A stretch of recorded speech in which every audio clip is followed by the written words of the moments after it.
भारतीय हैं। हमारा काम है जाना, उनका काम है हराना। हम उन तुच्छ भौतिकवादी देशों की तरह नहीं जो सोने के एक टुकड़े के पीछे मारे मारे फिरे। भारत आत्माओं का देश है। दौड़ में हमारा शरीर बेशक पीछे रहता हो, आत्मा हमेशा आगे। अगर इन पंक्तियों पर आप लोगों ने तालियां बजा दी तो आप लोग संपत सरल जी को सुनने योग्य हैं। संपत सरल जी इस समय देश के मूर्धन्य व्यंग्यकार हैं और कहते हैं कि कविता अगर सत्ता की आंखों में आंखें डालकर सच बोलना बंद कर देगी तो दुनिया की ईमानदार से ईमानदार सत्ता भ्रष्ट हो जाएगी। अपने सिंहासन को सात्विक बनाए रखने के लिए पूरी दुनिया से दुश्मनी मोल लेने का जिन्होंने श्रम किया है, एक बार ये सदन उनके इस महती कार्य के लिए जोरदार तालियां उठाए। मैं आवाज दे रहा हूं संपत सरल जी।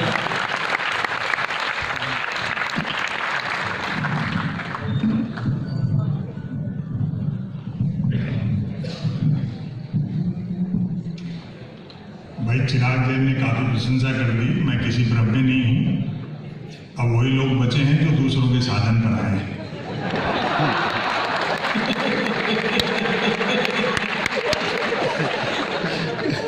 बहुत अच्छा कार्यक्रम आप सुन रहे हो, तो थोड़ा सा समय आपका लेंगे।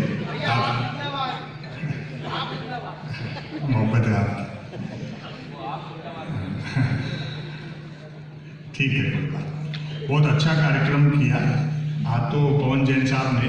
टीम बहुत अच्छी चुनी।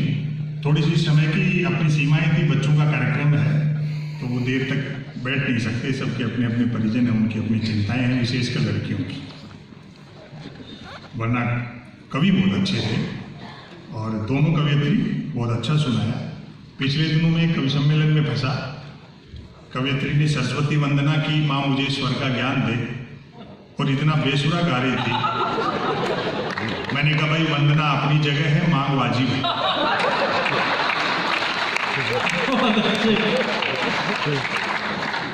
हम पारिश्रमिक किस बात का लेते हैं? कुछ लोग कहते हैं कि साहब आपके 2-4 ऑडियो वीडियो क्या वायरल हुए, संपत सरल जी आप पैसा बहुत लेने लग गए। मैंने कहा जी बात तो आपकी ठीक है, लेकिन आने जाने का किराया और साथ के कवियों को सुनने का मेहनताना घटा दो तो बचता ही क्या। आप बहुत अच्छा सुन रहे हैं। शायद इन लोगों को मालूम होगा या नहीं होगा, ये शरद जोशी जी का शहर है। उनकी स्कूली शिक्षा, कॉलेज शिक्षा उज्जैन में हुई थे। वो इंदौर के और भोपाल में काफी समय बीता। या एक से एक लहर हुए, ताज भोपाली, कैब भोपाली, शरद जोशी। उनकी तो भोपाल पर पूरी किताब है, राग भोपाली। यह की राजनीति पर विशेष कुछ कहेंगे नहीं। इंडिया का गजब डिजिटल है। सन्यासी व्यापार कर रहे हैं और व्यापारी सन्यास की सोच रहे हैं। बहुत अच्छे, बहुत अच्छे भाई साहब।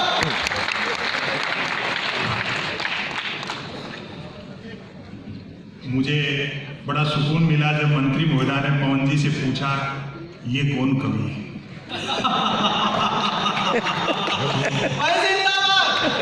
मैं बड़ा सुरक्षित हूं कि अभी बहुत लोगों को मालूम ही। एक लघु कथा आपको सुनाता हूं, उसके बाद एक व्यंग्य। Breaking news. सबसे पहले तो मैं IES यूनिवर्सिटी के जो वाइस चांसलर हैं और जो गुरुजन हैं, व्यवस्थापक हैं, प्रबंधक हैं, उनका आभार प्रकट करना चाहता हूं कि आपने इतनी अच्छी शाम संजोई।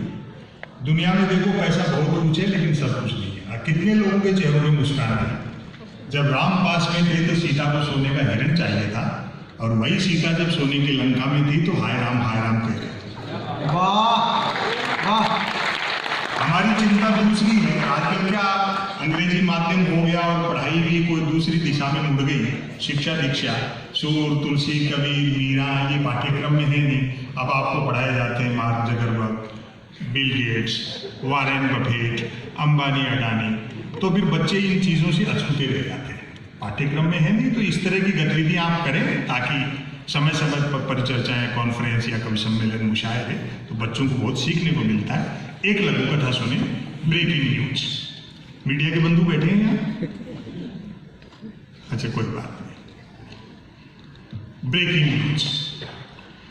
आत्मनिर्भर नामक राज्य में डिजिटल क्रांति भले होने को थी, पर न्यूज क्रांति हो चुकी थी। न्यूज चैनल खबरें तलाशते नहीं, गढ़ते थे और देते नहीं, फैलाते थे। वाह वाह। ब्रेकिंग न्यूज की तो मारामारी रहती थी। अब लघु कथा यहां से शुरू होती है। एक दिन जो ही राजा नहाकर स्नान घर से निकला, त्यों ही एक न्यूज चैनल ने ब्रेकिंग न्यूज दागी, राजा नहाया। दूसरे न्यूज चैनल ने खुशी जाहिर की, राजा आज भी नहाया। तीसरे न्यूज चैनल ने अटकलें लगाई, राजा क्यों नहाया। चौथे न्यूज चैनल ने नई जानकारी दी, राजा पहली बार नहाया। बहुत अच्छे। पांचवें न्यूज चैनल ने आत्मनिर्भरता की पुष्टि की, राजा खुद नहाया। और अगली पंक्ति पर आपकी तालियां उठेंगी। छठे न्यूज चैनल ने रहस्योद्घाटन किया, राजा पानी से नहाया। सातवें न्यूज चैनल ने ब्रेकिंग न्यूज में गर्मी भरी, राजा गर्म पानी से नहाया। आठवें न्यूज चैनल ने स्थिति और साफ की, राजा साफ पानी से नहाया।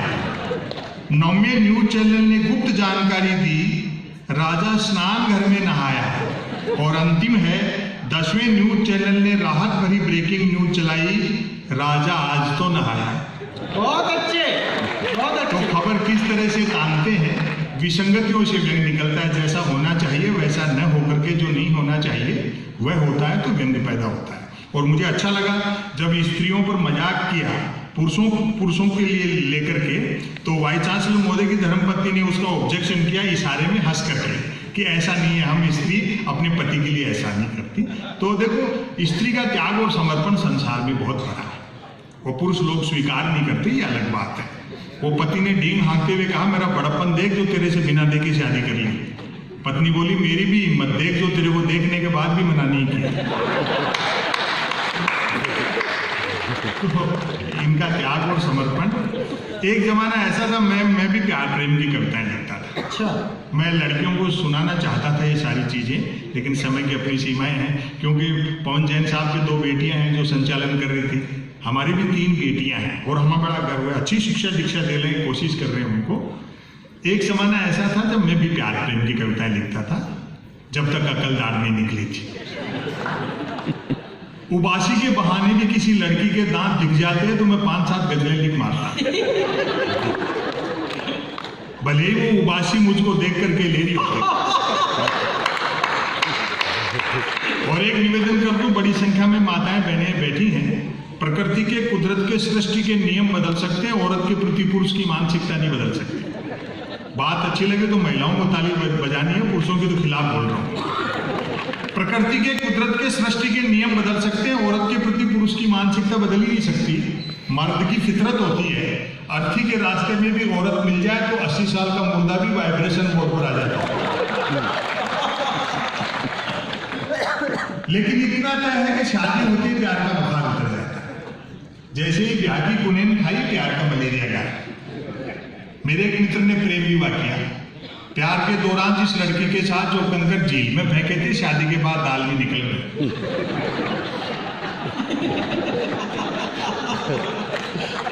और ताली तो इस बात पर बजाओगे, जिस लड़की को लेकर भागा था अब उसको देखते ही भागता है।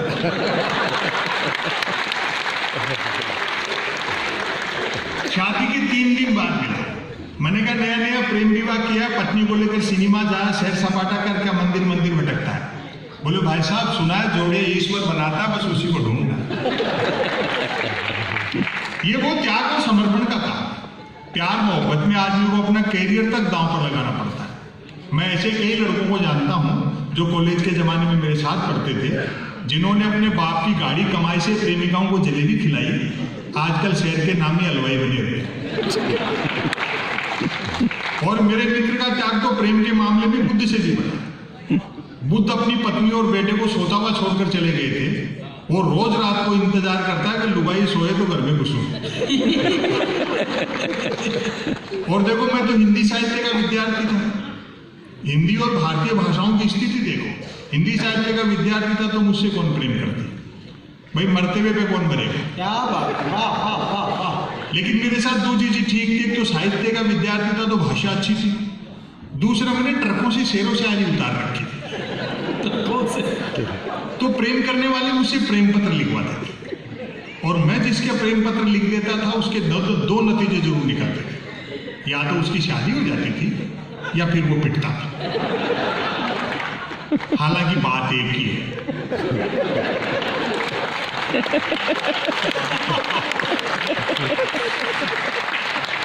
आज भी कई मिलते हैं अपनी पत्नी और बच्चों के साथ जो मेरे प्रेम पत्रों की वजह से गए गए, मुझे देखते ही दांत पीसते हैं कि नालायक जॉर्ज बुश एक अच्छी खासी अमेरिकी फौज को इराक में उलझा दिया। हिंदुस्तानी आदमी आम दिन तो छोड़ो, 14 फरवरी को वैलेंटाइन डे आता, उस दिन तक सुख से प्रेम नहीं कर सकता। 14 फरवरी को श्री राम सेना वाले तो ये कह देते कि जो भी प्रेम करता हुआ मिला उसको पीटेंगे, और सरकार पुलिस को ये हिदायत दे दी कि देखो इस दिन कोई प्रेम से वंचित नहीं रहे। जो प्रेम करते हुए मिलते हैं उनको तो श्री राम सेना वाले पीटते हैं, जो नहीं करते उनको पुलिस वाले पीटते हैं। ये वैलेंटाइन डे वगैरह है क्या? मेरे ख्याल से वैलेंटाइन डे एक सोने का हिरण है जिसे बाजार के जंगल में उन कंपनियों ने छोड़ रखा है जो धनुष बाण का बिजनेस करती है। कबीर को, सूर को, तुलसी को, मीरा को, दाग को, मीर को पढ़ो तो पता लगता है प्रेम दर्शन का विषय, प्रदर्शन का विषय। क्या बात है, वाह। जिन नौजवानों के कंधों पर चुनौतियां हैं, देश की, समाज की, परिवार की, कैरियर की, पढ़ाई लिखाई की, एक निवेदन करता हूं, कोई प्यार मोहब्बत जैसी बात नहीं। ये मीडिया, सोशल मीडिया, सब इन पे ये देह का खेल जो नेह के नाम पे फैलाते रहते हैं। समय बदल गया, समा का स्थान ट्यूबलाइट ने ले लिया। परवाना जलने की गरज से जाता है तो चिपकली खा जाती है। अब समय की अपनी सीमाएं हैं, तो एक रचना मैं आपको सुना देता हूं जो सवाल खड़े करती है। ऐसा नहीं कि सब कुछ खराब है, सब कुछ अच्छा है। व्यंग्य का मतलब है जो चल रहा है उससे बेहतर चाहिए, इसलिए हर बार सत्ता से सवाल पूछे जाते हैं। आज वैसी वाली राजनीतिक रचनाएं और वो सब हम नहीं कर रहे हैं, वो एक मसला है। अब आप एक रचना आप सुनते हैं। स्वागत है सर, स्वागत। कहते हैं कि साहब देश ने बड़ी तरक्की की, हम भी मानते हैं, लेकिन कीमत ज्यादा देती। क्या बात। एक्सप्रेस हाईवे से 10 किलोमीटर नीचे उतरो, हिंदुस्तान आज भी 15-20 रुपए में पानी की बोतल मिलती है तो तरक्की नहीं है। प्रजातंत्र के गांव पर तमाचे हैं कि सरकारें 70 साल में देश की जनता को शुद्ध पानी नहीं पिला पाई।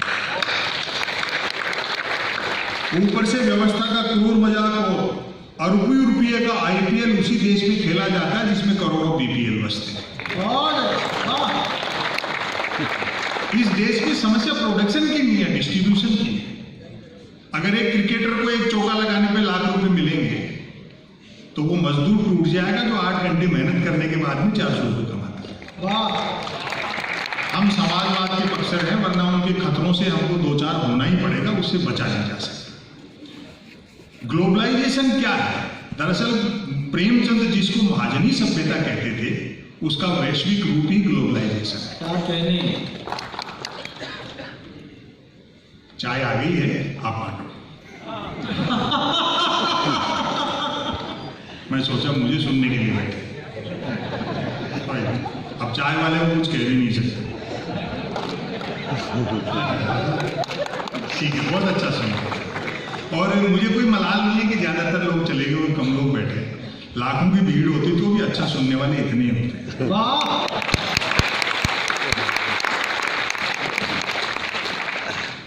एक आदर्श भारतीय गांव, सुनिए, सवाल खड़े करता है ये। आज भी जो ये मानते हैं कि भारत की आत्मा गांव में बसती है, क्या है सर? शरद जोशी जी कवि सम्मेलनों में प्रोज पढ़ते थे, जिसे उर्दू में नस्र कहते हैं, हिंदी में गद्य कहते हैं, पढ़ते। उसके बाद उस काम को KP सक्सेना जी ने आगे बढ़ाया, और तीसरा मैं हूं जो ये हिंदी में काम कर रहा हूं। तो मैं आपको प्रोज पढ़ता हूं। एक आदर्श भारतीय गांव क्या है? 2 चीजें हैं। गांव में जातीय कट्टरता है, शहर में सांप्रदायिक विद्वेष। क्या कहने।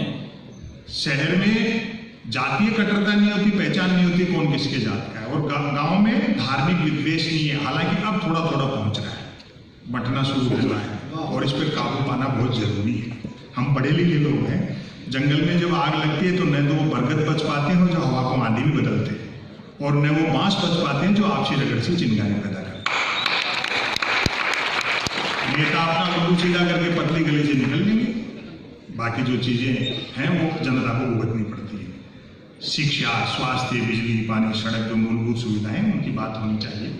गांव के आदमी का सेंस ऑफ ह्यूमर बहुत अच्छा होता है, कभी किसी की बात का बुरा नहीं मानता, मानेगा तो शाम को कोई बात हुई बुरा माना, सुबह वैसा का वैसा। शहर का आदमी गांठ मान लेता है, वो जिंदगी भर नहीं भूलता, फिर चाहे आपकी दोस्ती कितनी भी गाढ़ी हो जाए उस मजाक को नहीं भूलेगा। गांव की जो सांप्रदायिक मतभेद, वहाँ की जो चुनौतियां हैं, जो संघर्ष है, वैसे नहीं है गाँव जो शहर में रहकर के रूमानी चश्मे से देखते हैं। 3 दिन जाके गाँव में रहो तो पता लगे गाँव कैसे। मेरा मानना है कोई कितनी भी गाँव की तरफदारी करे, गाँव ऐसे आज भी वैसे ही है जैसे फणीसुनाथ रेणु ने मेला आंचल में चित्रित किए, श्रीलाल शुक्ल ने राजदरबार। एक आदर्श भारतीय गांव। आज भी जो ये मानते हैं कि भारत की आत्मा गांव में बसती है, मेरे ख्याल से उन्होंने गांव उतने ही देखे हैं जितनी की आत्मा। वाह वाह। 2-3 लोग ताली बजा रहे हैं, आप भी रह रहे नहीं, ऐसे लगता है ना पूरी भीड़ का लोग 2-3 लोगों का। जिस आदर्श गांव का जिक्र मैं करने जा रहा हूं वह राजधानी से 85 किलोमीटर पश्चिम में है। चूंकि रास्ते में शराब के कई ठेके पड़ते हैं, अतः ये दूरी घटती बढ़ती भी रहती है। कहते हैं कि उक्त आदर्श गांव किसी जालिम सिंह नामक डाकू ने बसाया था। पुराने गांव किसी चौधरी ने, पटेल ने, ठाकुर साहब ने, सेठ जी ने वो बसाते थे। अब आप व्यंग देखें, कहते हैं कि उक्त आदर्श गांव किसी जालिम सिंह नामक डाकू ने बसाया था, जो कि निहायत ईमानदार और परोपकारी डाकू थे, क्योंकि निर्वाचित नहीं थे। क्या बात।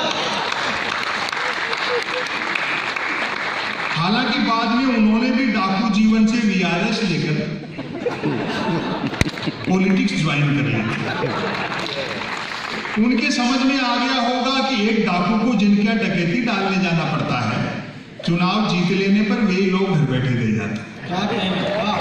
और आज की शाम शिक्षण संस्थान के इस बेहतरीन कार्यक्रम में चिराग जैन का संचालन, पवन जैन साहब की बुलाई टीम, इससे आक्रामक व्यंग में कह नहीं सकता। पसंद आए तो उसकी दाद दे, न पसंद आए तो मेरी हिम्मत की दाद दे, क्योंकि आईना दिखाना बहुत जरूरी है। यूं भी अपराध और राजनीति में महज वोटिंग का ही तो अंतर रह गया है। संसद पर जिन आतंकियों ने हमला किया था, कोई हाथ खामोश न रहे अगर मेरी बात आप तक पहुंचे।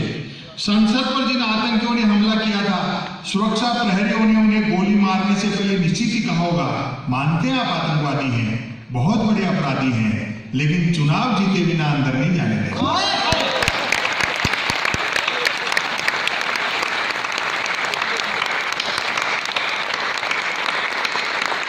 बड़े दावे करते हैं, असली स्वच्छ भारत अभियान की कहां जरूरत है वहां करना चाहिए।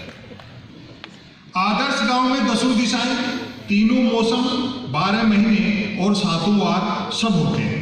बस एक तो गांव के उत्तर में किसी भी साइज का कोई हिमालय नहीं है, और दूसरा गांव 3 तरफ से समुद्र से घिरा हुआ नहीं। क्या कहने। गांव वालों का दावा है कि डाकू जालिम सिंह जी 2-4 दिन भी और जीवित रह लेते तो आज ये दोनों चीजें भी गांव में होती। गांव के लोग किफायती इस हद तक हैं कि किसी को मिस कॉल तक अपने फोन से नहीं मारते, और दरिया दिल ऐसे कि मिस कॉल मारने के बाद फोन कर करके भी पूछते रहते हैं कि मिस कॉल मिला क्या। गांव में कुल 13 पर्यटक स्थल है, 3 शराब के ठेके, 1 मंदिर, 1 प्राइमरी स्कूल, 2 कुएं, 1 पुलिस चौकी तथा 5 शमशान घाट। सरकारी ठेकों के बावजूद हस्तनिर्मित शराब को ही प्रायोरिटी दी जाती है, ताकि ग्लोबलाइजेशन की इस भीषण दौर में भी स्वदेशीपन बना रहे। अधिकांश लोग शराब पीते हैं, कई नहीं भी पीते हैं। जो नहीं पीते हैं वे पीने वालों को समझाते बुझाते रहते हैं। उनके समझाए से जब पीने वाले नहीं समझते हैं तो दुखी होकर वे भी पीने लगते।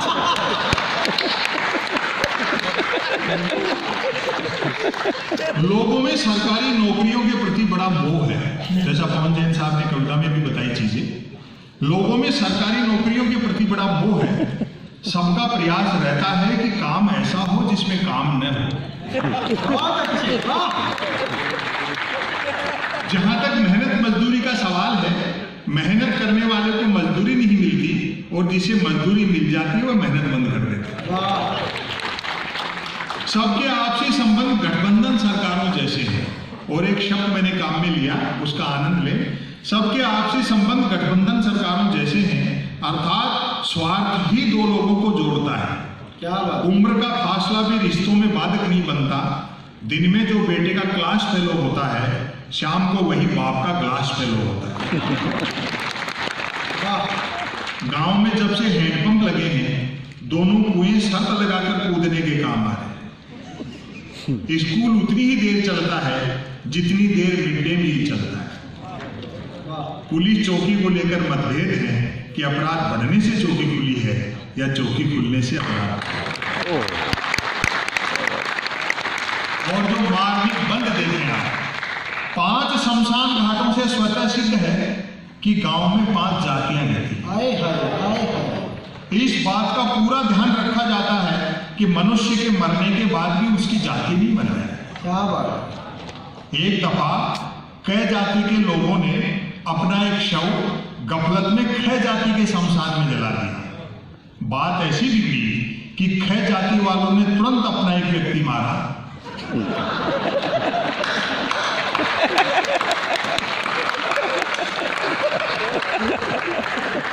और उसे कै जाति के शमशान में जलाकर बदला गया। और तालियां तो अब उठेंगी। अंततः लोकल विधायक ने दोनों जातियों से 2-2 लोग मरवाकर उनके अपने अपने शमशानों में जलवाए, तब जाकर शांति हुई।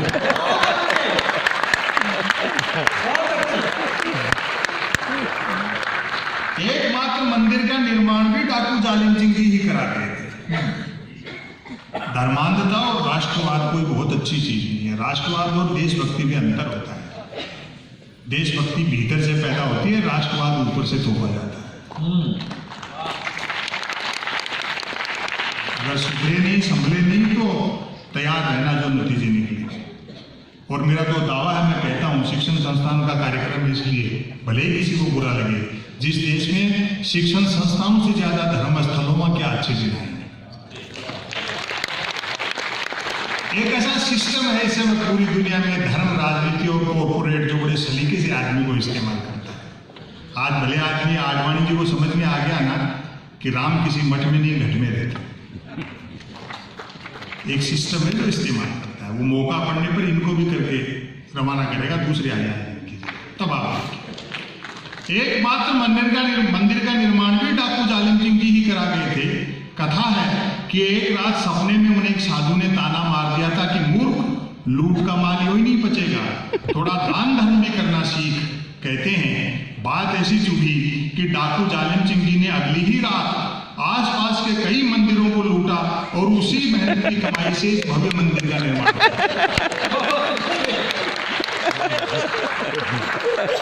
पूंजीवाद में 2 चीजें बिकती है, सिर्फ 2 चीजों का बिजनेस होता है बहुत सलीके से, डर और सपने।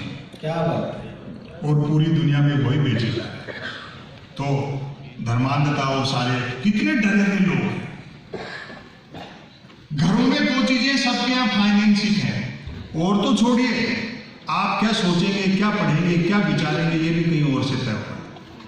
प्रेमचंद की कहानी ईदगाह इसलिए पाठ्यक्रम से हटा दी गई कि गांव में आज भी मेले भरेंगे और हामिद अगर दादी के लिए चिमटा मेले से खरीदेगा तो मल्टीनेशनल कंपनियों के ब्रांडेड चिमटे ऑनलाइन कैसे बिकेंगे। क्या कहने।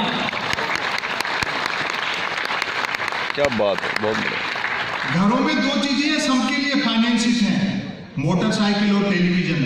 मोटरसाइकिल इसलिए कि गांव सड़क मार्ग से शहर जा सके, टेलीविजन इसलिए कि शहर आकाश मार्ग से जा सके। टीवी ने तो ज्ञान के क्षेत्र में क्रांति कर दी। कक्षा में मास्टर जी महाभारत के रचयिता का नाम पूछते हैं तो बच्चे बीआर चोपड़ा बताते। जो हो, समापन करता हूं। गांव का जो सांप्रदायिक सद्भाव है वो मोहब्बत रहनी चाहिए, उसके नाम आज तो मेरा रचना पाठ में करता हूं। इजाजत दें। जो हो, गांव वालों में परिहास वृत्ति लाजवाब है। चरणदास जी हड़बड़ी में जरा छोटे जूते खरीद लाए। दुकानदार ने बिका हुआ सामान वापस नहीं लिया क्योंकि दिन भर में एक ही बिका। लाचार चरणदास जी को फांसे के जूते काट रहे हैं और वे लंगड़ाते हुए चल रहे हैं। रास्ते में टकरा गए इकबाल मियाँ, पूछ बैठे चरणदास जी जूते कहाँ से मार लाए, मतलब कितने के पड़े। एक तो